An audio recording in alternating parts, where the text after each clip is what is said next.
Average parents can no more reinvent morality from scratch than they can build a space shuttle in their backyards.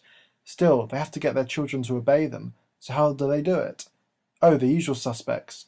Guilt, shame, withdrawal, criticism, bribery, bullying, manipulation, the usual crap that has passed for parenting throughout history. Guilt, shame, and bullying always rush to fill the void when logical morality loses favour, because children must be taught, and if no carrots can be found, sticks will always just have to do. So face it, your parents were bullies, or weak couriers of favour, or manipulative emotional infants themselves. You have no respect for them, for respect requires courage, and courage requires logical morality. You do not love them, since love demands virtue, and manipulating children into blind obedience is not at all virtuous. There are only a few possible responses to modern parents: contempt, indifference, boredom, hatred, empty conformity. So you have to get a commitment out of her, right? Now, I know that there's some controversy in this community about rewards. I was tired of fighting with my daughter about doing letters, reading. And so I bought her two kitties in return for like two toy kitties in return for 7 weeks of not complaining about letters. And she loves the kitties, and I love that she's not complaining about letters. And every now and then she'll say, well, I want to do my letters. And I'm like, hey, remember those two kitties? She's like, oh, fine. Yeah, that's right. Right. So getting a commitment out of someone is really, really important. Now, once you get a commitment out of her, then she doesn't have the option of backing down or backing off that commitment, right? Right. The reason for that is that that's life. Yeah. That is life. You make a commitment to someone, I'm going to show up tomorrow to work, you go or you get fired. You make a commitment to buy a house, you pay your mortgage, or you're on the street. That's life.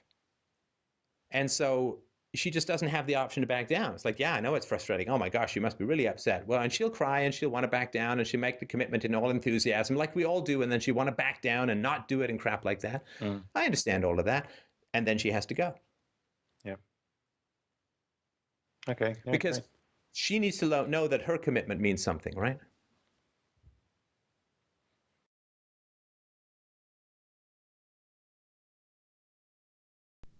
Yeah, I was just with my daughter today, and she's 4, and she was banging her xylophone, just randomly, and she said, "Daddy, what do you think?" I said, "Kind of hurts my ears, It doesn't sound good to me at all." She's like, "No, I'm making music." I said, "Actually, you're not really making, I hate to tell you, but you're not making music. Making music takes a lot of study, a lot of practice, and if you wanted to, and I'd be happy to facilitate it. I did 10 years of violin when I was a kid. I know that it takes a long time to become decent at anything." And she was, I mean, because, when you're a new parent, you're just so amazed that they can breathe and do anything, right? But I'm sort of trying to give her a realistic sense. Not that, it's bad what she does. It's just, no, that is not, in fact, making music. And I said, look, let me try. And I just randomly hit things. And it's like, does that sound pretty to you? And she says, actually, no, no, not really. It's like, yes, that's why people go to Carnegie Hall and not to your playpen to hear music.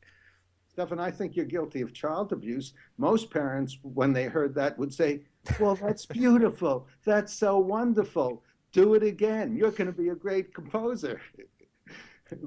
You're told to repair things with your parents, but that is an impossible task, a complete waste of time that will also make you crazy. Since they hurt you when you were young, you cannot fix the relationship. To make the point with an extreme example, if you are raped by a man, you cannot cure him of his desire to rape. Maybe someone else can, but you cannot. Since your parents bullied or bribed you into blind obedience, you cannot help them become better people. Maybe someone else can, a therapist perhaps, but not you.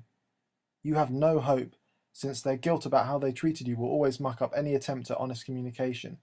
And really, it's impossible to forgive someone who has bullied a child. Forgiveness is for repairable events, like being distracted or breaking a vase. A bad childhood cannot be repaired or returned intact. Where restitution is impossible, forgiveness is impossible. Don't even try.